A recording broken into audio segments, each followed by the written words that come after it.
So for today's video, may kakabit tayo. Itong ABS sensor cover sa ABS sensor ng ADB160 natin. So bali kasi wala pa kasing cover yan. So alam naman natin na prone yan sa yun nga, matama ng bato, magasgasan, at the worst is masira yung ABS sensor. Kasi yung ABS sensor is malaking tulong yan. Mahal din yan kapag binili natin. It will cost you 1,000 din. Kapag binili mo yan sa online or kung saan man. So, ang pinili nating ABS sensor cover. Ito, may pangalang ADB160 at mahaba siya. So, explain ko kung bakit ito yung pinili ko. So, may kasama siyang yung bolt niya, at saka meron na ring rubber yan. Kasi nga may pang-allen siya. Pero gamit 8mm kasi ito. So 8mm din yung tatanggalin natin dyan at 8mm din yung kakabit natin. So syempre alam naman natin yung ABS sensor, sa mga hindi pa nakakaalam, siya yung nagme-measure ng speed, rotational speed ng ating motor. Tsaka siya rin nagbabasa kung tama ba o ba. Kapag madulas, siya yung magme-measure na dapat kapag nadulas siya, sasabay lang yung ikot niya sa harap. Yung sa likod, sasabay lang yung ikot ng gulong sa harap para hindi tayo ma-slide. So yun yung purpose niya. At saka syempre sa traction control, isa rin yan sa dahilan yung ABS sensor. At saka yung speed natin, siya rin nagme-measure kung gaano tayo, magsisend siya ng signal dun sa data para ma-detect dito natin sa camera kung gaano tayo kabilis. Tsaka sa, sa ECU.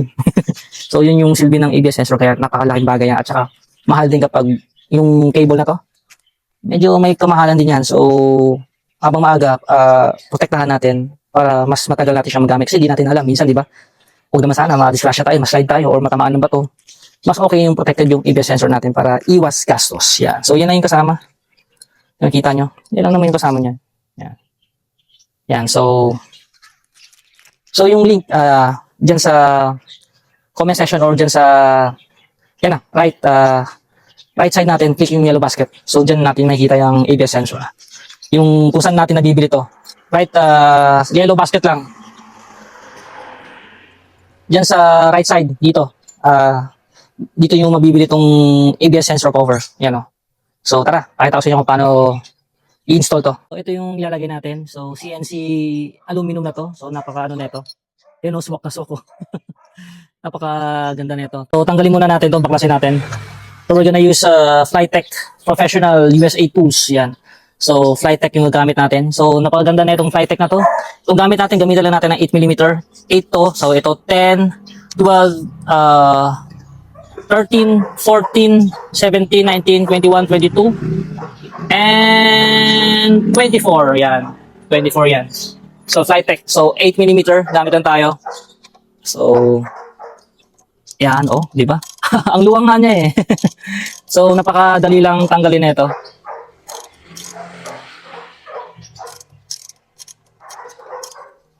Yan. So, ganyan lang siya. So, yan na natin kung anong itsura. So, compare natin syempre. Napakadali lang siya tanggalin. Kayang-kaya nyo talaga. DIY nyo na lang. Eh, pag sa labas to, ano lang yan. 350 rin yan. So, tinan nyo yung comparison ha. Yan o. So, mas mahaba talaga yung bagong bili natin. Kasi nga, may rubber bushing siya eh. Yan o. So, mas mahaba to. Yan. So yan, so ganoon lang. Pero bago natin ilagay yan, syempre, linisin muna natin. Hindi pwedeng maglagay tayo ng hindi nililinis yan. So kahit baby wipes lang, kapag may pang spray kayo, yan. Yan. Yan, ganyan lang siya. Oh, di ba? Oh, ganyan lang. Linisin muna natin yung basa pa. Ini-spray ko kasi to. Yan dumi linisan nyo muna. So, para mas okay yung paglinis natin yan, so gamitan natin ng Mars contact cleaner. Safe for use on most electrical components. Fast acting, quick drying, leaves no residue. So, usually sa mga electrical talaga to, sa mga switch natin yan. Mamaya yung switch natin na di ba pinaayos natin yan. Sprayan uli natin ito para malinis yung mga kalakalawang doon. So, gamit tayo na ito. Yan, sprayan natin yan. Quick dry naman yan eh. So, yan grabe, nakita nyo ba yun? Laglagan yan yan. Oh, grabe. Ganda pala talaga na ito. Yan lamig. At saka siya, may cooling effect grabe. Kita nyo ba yun? Yan, oh. Tapos ito, yung mga electrical natin dito, yun, oh. Ito yung nagka-problema sa anong nakaraan eh. So, sparean natin yan. Mga switch. You know. Yan yung nagka-problema sa akin. Kinalawang sa loob. You know. So, yan yung mga yan. Para mawala yung mga kalawang dyan. So, sparean natin yan. Sama-sama na natin yan. You know, quick dry siya, oh. Bilis. Pa. Yan. So, yan. Okay na yan. Bilis. Quick dry talaga siya. O, yan o. Nakita nyo? Lupit. O, yan o. Grabe.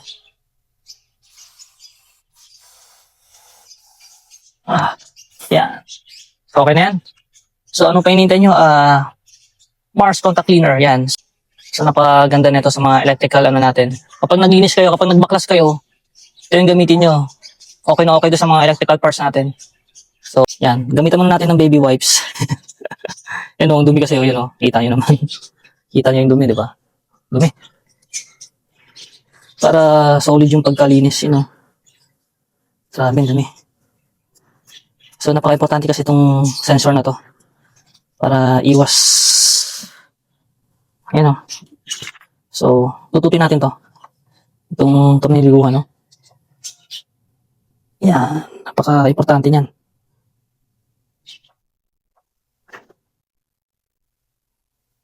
Yan. So, okay na. Nalinisan na natin. Yan. Ito pa, oh. Dumi.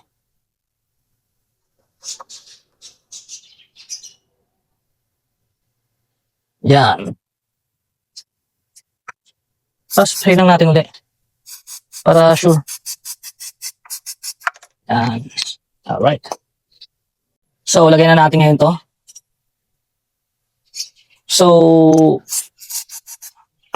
So ito, pwede yung lagyan ng thread locker para mas mahigpit.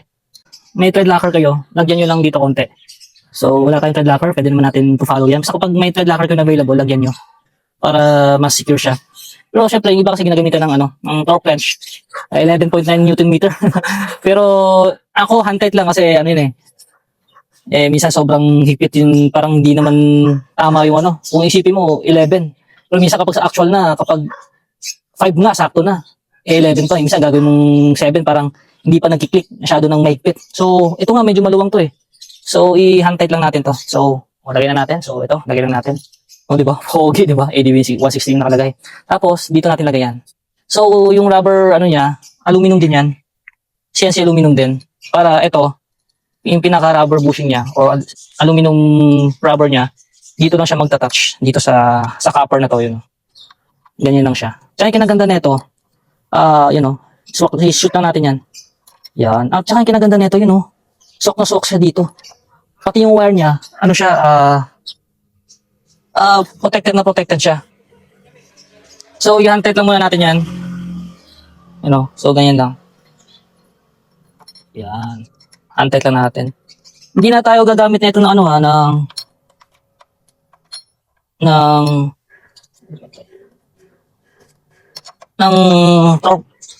torque wrench. Kung ilang Newton meter kasi sobrang higpit rin naman yun kapag sinunod mo talaga yung tamang Newton meter. So dito tayo hand tight lang para sigurado. Kasi baka ma-loose thread pa yan. Make sure nyo lang na hindi siya pantay lang dun sa shock para hindi siya tatama, Yan. Nyo muna. Yan, yung sakong-sako lang. Yan, yun. Di ba? Yan. Di ba? So, dagdag angas talaga siya. So, hand tight lang natin. Huwag sobrang, kasi kanina, nung tinanggal ko, hindi naman siya ganun kahigpit eh. Kaya, hand tight lang natin. Siguro mga sa Newton meter, mga 5 lang. Huwag 11.9 or 7. Mga 5 lang. Meron naman tayo dyan, pero baka mapwersa ng, ng torque wrench eh. Yan na, hand tight lang natin. Para pag tinanggal natin, hindi tayo mahirapan din. Para sobrang higpit di naman karoon ng error. Yan. So, yan na siya. O, diba? So, dagdag angas siya. So, ayan maluwang siya eh. Tingnan nyo So kung napapansin nyo, yun oh, parang tinakpan lang niya yung ano, yung wire natin. Parang tinakpan lang niya, yun oh. Pero, ang ganda ng ano niya kasi, yun oh, swak na swak siya dito. Yan. So yun oh. Ayan, antet lang. Tapos check na, open natin, check natin kung may mag-error or what. Okay, di ba? Angas. So may kita nyo, wala namang error. Or kung anong umiilaw dyan, yan oh. Ayos naman. Oh, di ba? Okay naman yung ABS niya, ganyan. So, yan lang. Sana nakatulong. O, di ba? Nagdag pogi niya, no? Yan, o. Ooh. Yan, di ba? Pogi. Yan. So, yan. So, yan lang yung itsura niya. Yan. So, sana nakatulong. So, ikutan mo lang natin para makita nyo yung ano, mga bagong update sa ADB 160 natin. Yan. Taka lang sa inyo yung pormahan niya, kung ano yung mga bagong nadagdag yan. So, yung pang sa dito, sa radiator guard yung nadagdag, tapos yung tail tidy natin. So, yung tail tidy natin, papalitan pa natin yan. O, yan. So, ito syempre yan.